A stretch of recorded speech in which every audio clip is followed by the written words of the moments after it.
Is this YouTuber really arguing that One Piece started a revolution? Yes, no, not really. Not really. There is actually a long history of instability that contextualizes the government overthrow in Nepal, which I'll talk about in this video.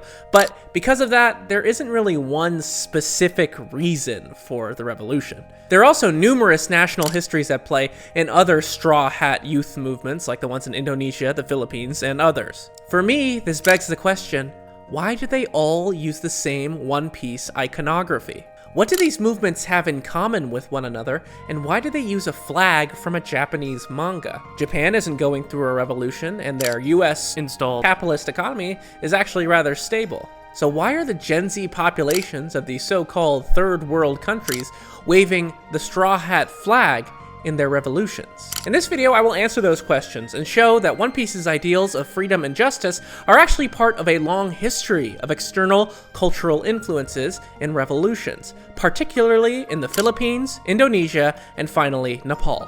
Now, it needs to be said that a big part of this online discourse comes from the so-called anime isn't political crowd, which is a deeply unserious group of mostly right-wingers and moderate fence-sitting influencers, anime influencers, who think that anime is all about cool fights and animation, and there is never any political message behind any show.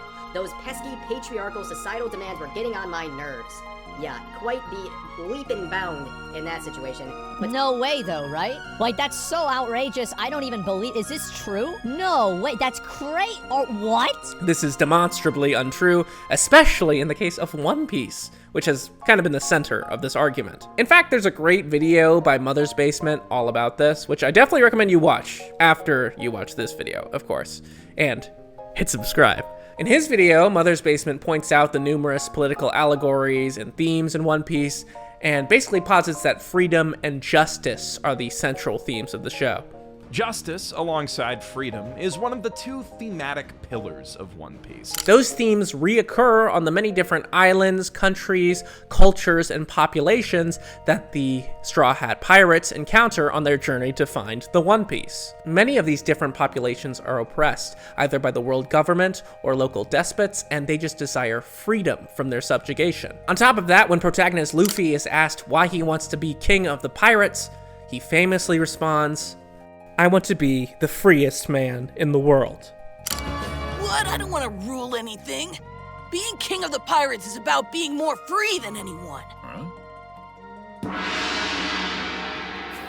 The revolutionary spirit of freedom is clear in One Piece. Also, if you're wondering why I'm in a new space, is because I moved into a new apartment recently and life has been pretty busy, but I'm still releasing a video. Sorry, it's kind of late, because usually I release once every month, but whatever. Anyways, on to part one.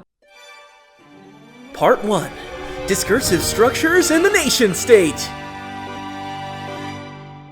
So yeah, my video isn't a deep analysis on the political themes of One Piece, because Mother's Basement already made such a good video about that already. What I will do, though, is connect those themes from One Piece to broader discursive structures in the Philippines, Indonesia, and Nepal. I take the term discursive structure from historian of Southeast Asia, John T. Sidel, who describes discursive structures as forms of discourse that expand around popular ideas of solidarity, creating global networks of communication to empower revolution. Sidel posits that the most important discursive structures for the 19th and 20th century revolutions in the Philippines and Indonesia, respectively, are the cosmopolitan worlds of Republicanism, Communism, and Islam. Cosmopolitanism is actually a word dating back to the ancient Greeks, more specifically to ancient philosopher Diogenes of Sinope. When asked where he came from, Diogenes the Cynic responded, "I am a citizen of the world," or the Cosmopolites. Many philosophers since Diogenes, like Kant, Derrida, and other modern thinkers, have discussed the merits and potential drawbacks of cosmopolitanism. Here's how modern American philosopher Kwame Anthony Appiah describes the project of cosmopolitanism. "I am urging we should learn about people in other places, take an interest in their civilizations, their arguments, their errors, their achievements, not because that will bring us to agreement, but because it will help us get used to one another." In Cosmopolitanism, similarly to how the Straw Hat Pirates learn from each island they liberate, countries can learn from others on how to make their own respective societies better. Next, I want to contrast Cosmopolitanism with its seeming opposite, nationalism. Nationalism is a Western European invention that sees demarcated areas of land, a country's borders, as nation-states with its own distinctly constructed national history. Scholar Benedict Anderson claims that nation-states and national histories act as a stand-in for the continuity of Christianity in Western Europe after the developments of the Enlightenment, that is, print capitalism and the spread of vernacular or non-Latin languages. Printed books started being standardized into languages that commoners could actually understand, vernacular languages like English, German, or French. Before such developments, most print was written in Latin, and thus exclusive to the priestly class in Western Europe. As Latin's usage declined, so did the power of the Roman Catholic Church, and thus an important development for the experimental nation-state, the standardized national language, which was usually one of these vernacular languages. The idea of nationalism also came to prominence during the age of colonialism, where a country's borders were haphazardly drawn through communities, uniting people without a common culture, language, or history. In places like Nigeria, Mexico, or any other colony, the borders of countries did not correspond with the native's identity in the slightest. This enforces Anderson's main point, which was that the national identity was itself a social construction. In school, we think of the idea of nationalism as like common sense, but the majority of the history of human civilization actually consisted of empires. Empires are distinct from the demarcated lines of the nation-state, quoting Anderson. Kingship organizes everything around a high center. Its legitimacy derives from divinity, not from populations, who, after all, are subjects, not citizens. In the modern conception, state sovereignty is fully, flatly, and evenly operative over each square centimeter of a legally demarcated territory. Rule was vertical in the empire. The royal family that happened to dominate any given empire at any given point had their authority granted by divine providence. On the other hand, the modern concepts of democratically elected prime ministers or presidents are horizontal. No emperor as chosen by God, but democratically elected by the people of the nation-state. Nationalism worked somewhat well as a concept in Western Europe, where these different countries had time to fight, negotiate, and build these demarcations with one another. On the other hand, the colonized countries of the European imperialists ran into major problems at the onset of this 19th century development. A place like French Indochina, the Dutch East Indies, or the British Raj couldn't have such a clear, horizontal national identity. Sure, they were subject to the British Crown, or whoever else, but those same liberal standards of democratic nationalization were not applied to the colonies until after they won their independence. Furthermore, European colonization had the unintended consequence of opening up the colonized subjects to the world of ideas. The colonized intelligentsia traveled to Europe, learned the local vernacular language, and most importantly, disseminated the revolutionary ideas that were so common in Europe at the time. That's cosmopolitanism. This theme of traveling to Europe, learning stuff from other people, is a very common theme in the revolutionary figures I'll be talking about later.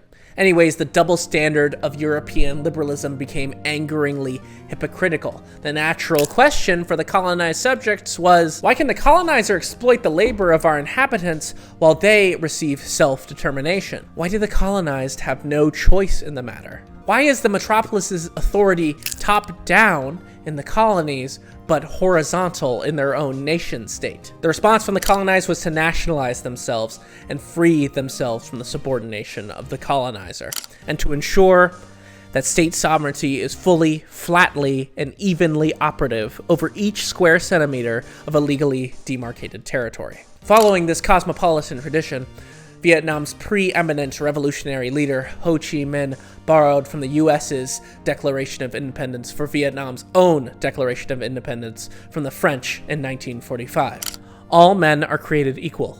They are endowed by their Creator with certain inalienable rights. Among them are life, liberty, and the pursuit of happiness. This immortal statement was made in the Declaration of Independence of the United States of America in 1776. In a broader sense, this means all the people on earth are equal from birth. All people have a right to live, to be happy, and free. The Declaration of the French Revolution, made in 1791, on the rights of man and the citizen, also states, "All men are born free with equal rights, and must always remain free and have equal rights." Those are undeniable truths. Nevertheless, for more than 80 years, the French imperialists, abusing the standard of liberty, equality, and fraternity, have violated our fatherland and oppressed our fellow citizens. They have acted contrary to the ideals of humanity and justice. These are exemplary words for any colonized people addressing the hypocrisy of the so-called liberal colonizers. Why did their ideals only apply to their own countrymen and not their colonized subjects? We will encounter these questions again as we turn our attention to the colonial histories of the countries involved in the modern-day Gen Z mass protests, that is, the Philippines and Indonesia. Part 2. Indonesia and Philippines Revolution. Republicanism, Communism, Islam.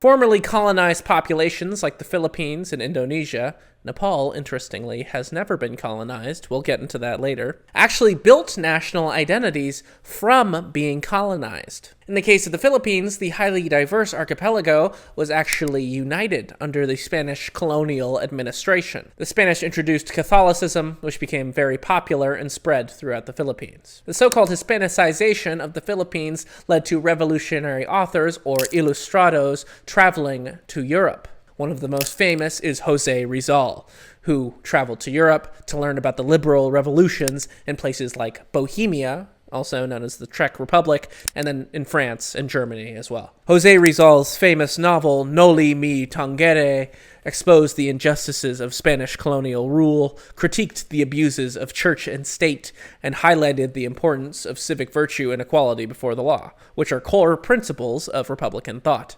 Rizal helped cultivate a sense of shared national identity and possibilities for self-governance, which allowed Filipinos to imagine themselves as equal citizens. In this early form of lampooning the colonizers' liberal hypocrisy, along with the authority of the Catholic Church, Rizal laid the intellectual groundwork for the 1896 revolution against the Spanish. It was not only the right of the people to be treated equally under the ideal of liberalism, but Rizal also pointed out the problems with the Catholic Church's papal authority. How can a religion preach compassion for oppressed people while oppressing people in the name of God? Republicanism also spread through other cosmopolitan European imports, such as Freemasonry. The rise of the Freemasons in the Philippines ran parallel to the rise of the Masons in Spain and the disempowerment of the Catholic Church. Quoting Sidel, "The ilustrados Rizal of the late 19th century Philippines were thus enabled and impelled to circulate among and communicate and collaborate with a diverse range of activists, Freemasons and free thinkers, Republicans and liberals, who were pitted against the entrenched interests of the ultramontane Catholic Church in the Philippines as elsewhere in the world." Sidel argues that the spread of Freemasonry in the Philippines, along with its distinctive secret language through code phrases or handshakes, hugely contributed to the Republicanist discursive structure. Coded language and symbols are a useful tactic when it comes to an underground revolutionary movement. That same in-group communication reflects Gen Z's in-group knowledge of One Piece or memes. If you haven't seen One Piece or don't understand its political themes or don't think it's political at all, then you don't understand the anti-corruption thrust of the Gen Z movement. Similarly to understanding coded language or handshakes representing your membership in the Masons. Anyways, after the 1896 revolution, the dream of Filipino self-determination became a victim of U.S. neocolonialism. But the cosmopolitan spirit of the revolution lives on. Filipinos are demanding accountability from their government, especially as climate disasters are wreaking havoc on the lackluster infrastructure of the archipelago. Indonesia's own revolution from 1945 to 1949 against the Dutch occupation of their archipelago has major cosmopolitan influences from the discursive structures of communism and Islam. Communism and Islam gained prominence through the archipelago through many diverse sets of newspapers. This was Indonesia's own version of a print revolution.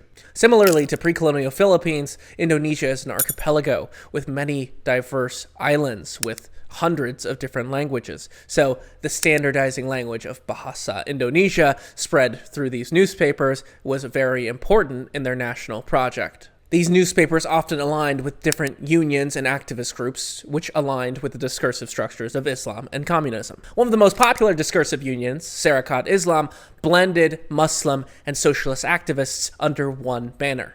Sarakat Islam, or SI, was a definitively cosmopolitan movement, taking inspiration from revolutions all over the globe. Quoting Sidel, revolutionary mobilization under variously socialist, Republican, and Islamic banners unfolded elsewhere in the world.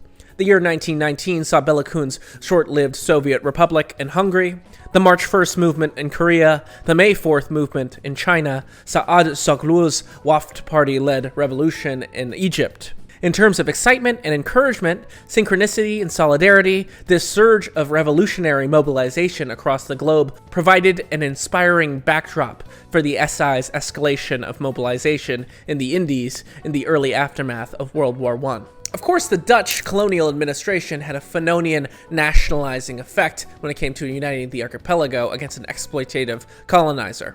But interestingly, when the Japanese occupied Indonesia during World War II, they actually built infrastructure for the Indonesians that they would later use in their revolution against the Dutch when they were reinstated after World War II. Such figures like would-be President Sukarno, post-independence, were actually appointed to positions in the Japanese colonial administration and came to prominence during this time. Sukarno would be a key figure in the revolution against the Dutch post-World War II and later during the Cold War. Interestingly, and I never learned this in school, Japan used a philosophy of Pan-Asianism during World War II, which purported to unite the Asian countries against Western imperialism. Ironically, this involved Japan's conquering of many parts of Asia through brutal repression and heinous war crimes that the current Japanese government still hasn't taken any accountability for. In spite of this, they still appointed Asians like Sukarno to prominent positions in the colonial administration for the sake of Pan-Asianism. The Japanese even used Indonesian soldiers during World War II against the Allies. That created various paramilitary groups all throughout Indonesia post-World War II under the banners of both communism and Islam. The militarization of communism and Islam was prevalent for Indonesian revolutionary unions, such as the Muslim Hezbollah, the Party of God, declaring jihad on the Dutch colonists, or the communist Laskar Rakyat, or the People's Militia, waging guerrilla warfare throughout the countryside. These parties would form a coalition with the Indonesian military to finally oust the Dutch colonizers. Unfortunately, this victory would be short-lived by the time of the Cold War, when the United States CIA would intervene and remove Sukarno as president and install a US-friendly fascist government. The Suharto regime would go on to commit the bloody Indonesian genocide under the auspices of anti-communism. Discursive structures are important for any country's revolution, whether that structure comes from Islam, communism, republicanism, or something else. Uniting around a shared common discourse that gives people resources and access to mutual aid and militarism is the real material result of revolutionary action. This is reflected in Nepal's own recent movement, which uses the discursive structure of anti-corruption, Gen Z culture, and yes, a goddamn Discord server for their own 2025 revolution. Part 3, Nepal, from Rana to today. While Indonesia and the Philippines have waved the straw hat flag in their own Gen Z mass movements, by far the most successful that has used one-piece iconography was the recent revolution in Nepal. If you were on TikTok that week, you probably saw viral edits of children of government officials flaunting their lavish cars, designer clothes, and homes. These posts served as a catalyst for the protests. These Nepo babies were a highly visible part of the rampant corruption in Nepal, being shown on millions of For You pages and Instagram recommendeds all over the world. In a 2023 survey, 71.7% of Nepalese believe that the government participates in corruption, and 89% of Nepalese believe that there needed to be a radical transformation of their political parties. With such popular dissatisfaction of their government, young, disillusioned Nepalese took to the streets to protest. Western news outlets failed to report on the legitimate grievances of the Nepali people and instead framed them as screenagers who were mad that their government turned off the internet. But for those Nepalis, the internet was important. Social media showed the truth. You couldn't trust the Western media to cover it accurately. And yes, it is true that a lot of this movement was organized on Discord, but the implications were very serious. The Discord server Youths Against Corruption used Discord's poll feature to decide the next interim prime minister of Nepal, Sushila Karki. The second most votes in that poll was for a random Nepali. Which gives you an idea to how disillusioned Nepalis are when it comes to their government. Literally any random person besides the current government would be better. I kind of understand the feeling. Like I said earlier, Nepal was never actually formally colonized, but they took that parliamentary system that's failing so badly from British India, who had a heavy influence on Nepal. But way before that parliament was installed, from 1846 to 1951, a pseudo-mafia family called the Ranas controlled Nepal. The Ranas were severely corrupted by the British and built lavish European-style palaces while regular Nepalis starved. Nepal didn't oust the Ranas until after India's independence, when British influence decreased in the area, because they had no reason to bribe the Ranas anymore. The Ranas, corrupted by the British, sent formidable Gurkha mercenaries to British India to repress any violent uprisings. This follows our Cosmopolitan theme here, because the Ranas were ousted only 3 years after British India's independence. They took that influence from all the way from Westminster to India to Nepal in their parliamentary system. Nepal's new constitutional monarchy was still only marginally better than the Ranas. The government still suffered from rampant corruption and power struggle between the monarchy and the parliament. The instability of this power struggle culminated in King Mahendra purging the prime minister and dismissing the democratically elected government in 1960. This royal line of kings ruled as autocrats until 1990, when mass pro-democracy protests broke out and forced the king to give up some of his power and reinstate a constitutional monarchy. This was not the end of the instability, though, when the Nepalese Maoists, yes, that Mao, revolted against the Nepali government in a civil war that lasted from 1996 to 2006. There were a few more murdered royal families and another coup in 2005, but for this video, the important part is the Maoists. The transnational exchange of Maoism between China and Nepal began in Mao's 1970s China. The Red Guard saw potential for a Maoist revolution in Nepal. The Red Guard also handed out many copies of the famous Mao Zhu Yu Liu, or quotations from Chairman Mao, also known as the Little Red Book. Maoists like Pushpa Kamal Dahal, alias Prakanda, the movement's military commander, and Baburam Bhattarai, its chief ideologue, spread the ideals of Maoism with great success. These Nepali revolutionaries also took inspiration from India's communist Naxalite movement, whose strategies were also appropriate for a protracted people's war in Nepal's countryside. This built a new communist discursive structure throughout Nepal and set the stage for the Maoists in 1990, when Nepal's second go-around with a democratic government was at its weakest. The Nepalese Maoists used classic strategies that mirrors communist China's own civil war against the Kuomintang, using volunteers to empower countryside peasants through education — Nepal's literacy rate was miserably low at the time — and building infrastructure. So the Maoist popularity spread throughout the countryside, because the government didn't seem to be effective at solving any of these problems themselves. The Maoist Party made its decision to follow the path of people's war with a strategy of encircling the city from the countryside, a strategy developed by Comrade Mao.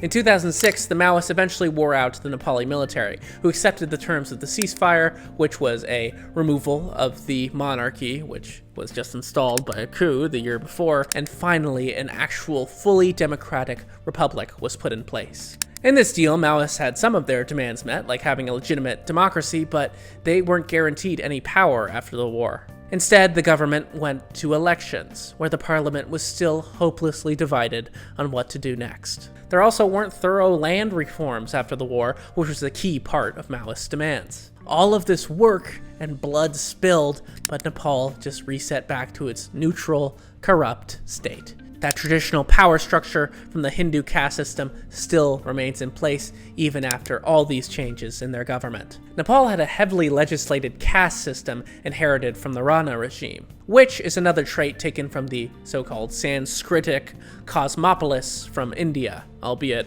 one of the more negative ones. Caste separated people from the highest priestly class of the hierarchy, also known as the Brahmin, down to the lowest class, the Dalits, sometimes known as the Untouchables. Supposedly, the caste system was abolished after the Ranas were removed in 1963, but these ancient roots of the caste system still exist to today. Caste was also instrumental in the formation of the peasant class in the rural countryside of Nepal, most of whom were Dalits. Even today, the highest Brahmin classes still maintain high positions in government and land ownership. These are the so-called Nepo babies. Nepal still endlessly struggles to provide opportunities and equality to its people, which leads us to the situation of today. Again, the people have taken their fate into their own hands, just this time on the discursive structure of Gen Z, which is, Discord.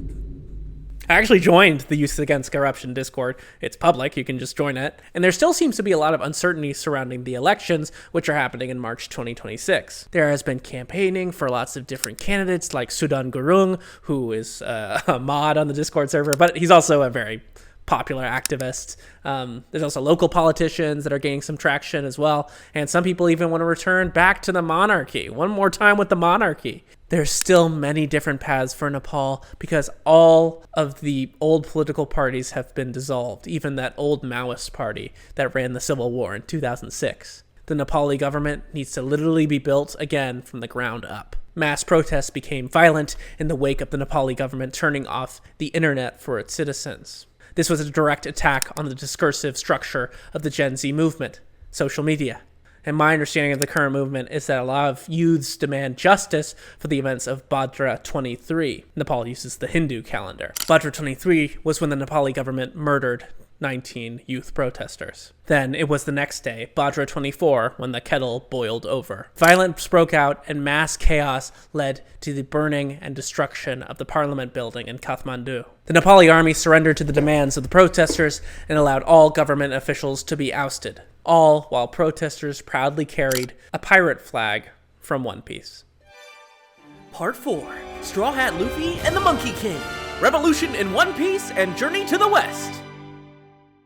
To me, these ideas of discursive structures and revolutionary ideals are not only clear in the work of One Piece, but also a part of the show's cultural DNA. And I agree with Mother's Basement's assessment that One Piece's main themes are justice and freedom. There is nothing more important to national movements than justice and freedom. In fact, it is the thread connecting all of these movements that I've talked about in the first place. Nepal, Indonesia, and the Philippines just want accountability from their corrupt governments, which is justice. We are having different conversations regarding the movement, the injustice, the crimes that was committed by the government, the killings of my innocent brothers and sisters who are in school uniforms.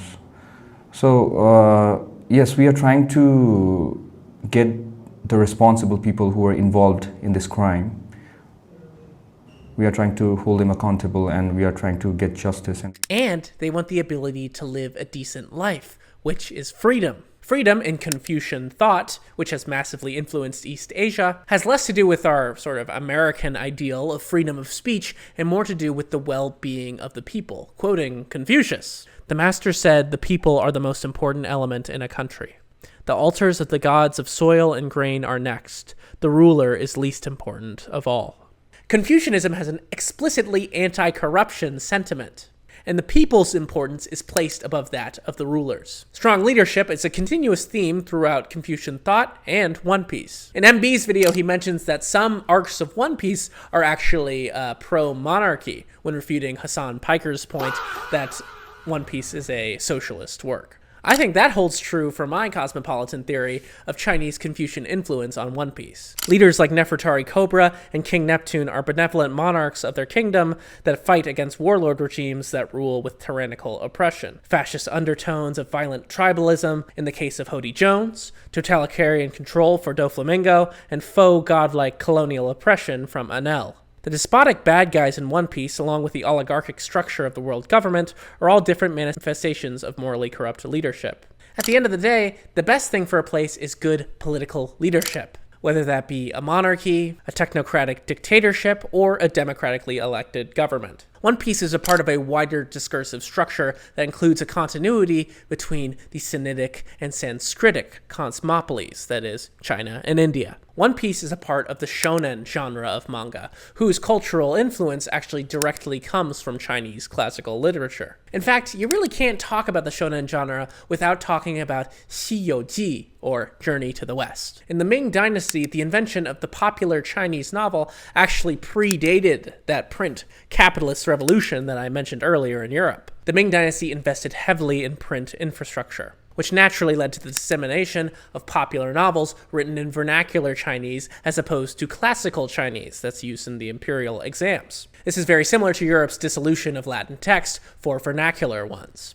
These novels were hugely popular throughout the Ming Dynasty and super influential all over East Asia. Things like Journey to the West, other classics like Water Margin, these were all seminal in the formation of classic genres of fiction and drama in East Asia. The most relevant modern work here is Akira Toriyama's Dragon Ball Z, which is a direct retelling of the Journey to the West. Toriyama was also a very well-known mentor, or sensei if you're cultured, to Eiichiro Oda, the mangaka of One Piece. Things like signature weapons or abilities or so-called like power systems are directly from wuxia martial arts novels, which trace directly to Journey to the West. Things like Sun Wukong's 72 arts or his signature Jingu Bang were like the proto-forms of Luffy's Gear 5 or Goku's Super Saiyan. Those power systems I mentioned earlier are also heavily based on the Taoist system of Qi, which also has a lot of similarities with the Indian yogic tradition.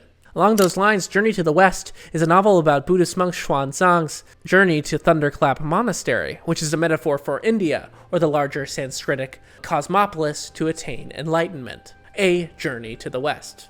India is west of China, if you didn't know. In the climax of the novel, Xuanzang's kindness is exploited when a demon disguises itself as an old woman asking for help. The Monkey King, Sun Wukong, is the only one who can see through the demon's trap and annihilates the demon right in front of Xuanzang. The demons take the forms of human corpses after their death, so Xuanzang is horrified by Wukong's actions, and Xuanzang kicks the Monkey King out of the group. Then, Guanyin Bodhisattva, a minor Buddhist god who's been attending the group through the Journey to the West, says Xuanzang is the one that was blind to the demon's tricks, and that Wukong was right. Xuanzang admits to his lack of clarity, and the vindicated Sun Wukong rejoins the group.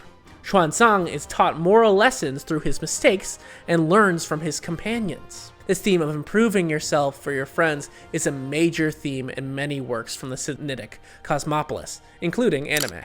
There are also themes of corrupt leadership in Journey, especially in the heavenly bureaucracy. At the end of the hero's journey, when they finally reach the Thunderclap Monastery, the two bodhisattvas there actually end up asking the four heroes for money in exchange for enlightenment. Historians believe that this is author Wu Chang'en's tongue-in-cheek commentary on Buddhist institutions, but the commentary holds true to this day. Corruption betrays the moral mandate of leadership. In Confucian political thought, actual authority comes from competent leadership, and corruption violates that contract. The prioritization of strong leadership in Confucianism creates a Sinitic discursive structure that serves as a model for the imagined nationalism of the Philippines, Indonesia, and yes, Nepal. It makes sense that Nepal, which was a real place that the monk Xuanzang traveled to in the 7th century, would be inspired by this discursive structure in its imagination of the nation. Historically, the Nepali people have always sought out improvements to their government, and the current Gen Z movement is no different. The reason why the Nepali youths wave the straw hat flag is because it is a manifestation of the cultural continuation of the Sinitic discursive structure. One could almost describe it as an inherited will. If you know, you know. D, the will of D.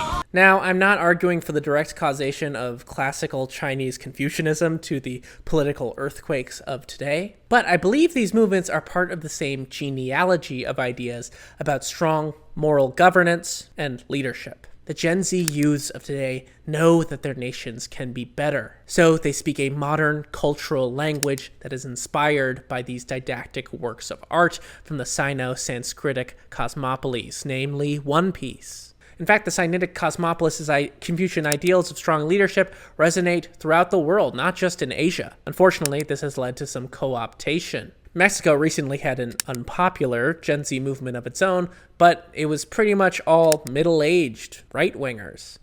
And they were protesting against Claudia Sheinbaum's social democratic Morena government. These Mexican reactionaries do not speak the same revolutionary language that is purported in Indonesia, the Philippines, and Nepal. They are not a part of that in-group that knows that One Piece is about holding leadership accountable for legitimate grievances, not just causing chaos to destabilize your government because you think it's too woke or whatever with no solutions yourself. Some might try to co-opt the youth movement's straw hat symbolism, but what matters are these ideals that Gen Z has fought for in the first place. I feel it here, too, as a Gen Z myself. We were promised a good life as long as we went to school, took out debt to go to university and get a degree, and then enter the job market. Instead, we have been shown rampant corruption and multi-trillion-dollar companies controlling governments while regular people starve. Monopolistic companies who crash economies based on gambling on new markets or funding war machines are never held accountable. They never face any consequences. They only destroy the masses at the very bottom, either by austerity or violence. We've learned that if a government is corrupted enough, they'll avoid all responsibility to the people. Thus, they have shunned their mandate. Therefore, the Youths Against Corruption draws on that discursive structure with its objectives. A, achieving a world where all people have the freedom to live prosperously, and B, accountability for the corrupt officials who stand in the way of this ideal. I think Goal D. Roger said it best. These things cannot be stopped. Inherited will, the flow of time, and the dreams of the people. As long as people continue to pursue freedom, these things will never cease to be. All right, that's it. Like, comment, subscribe. Thank you so much for over 45,000 videos in the last... oh my god, I can't even talk. Thank you for over 45,000 views on the last video. I cannot believe it. Thank you for almost 600 subscribers. I would appreciate if you hit that subscribe button if you made it this far in the video. I am so close to being monetized, guys. At 1,000 subscribers, I get monetized. I would appreciate it so much. Thank you so much for watching. I know it was a long one, but again, like, comment, subscribe. Tell me what you think in the comments. Thank you so much!